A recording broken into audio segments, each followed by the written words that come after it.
How to enable answering calls by pressing the volume up button. Hey guys, welcome back to another quick and short tutorial video. In this video we are going to learn how can you enable this feature where you can answering calls by pressing the volume up button. It's a very easy and simple process to learn it. You have to watch this video till the very end. So without any further ado, let's get started.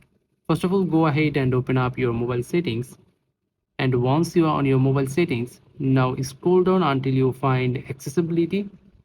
So tap on accessibility.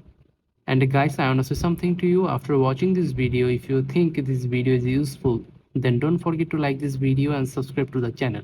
And once you are on accessibility, now here you will get interactions and dexterity. Tap on it.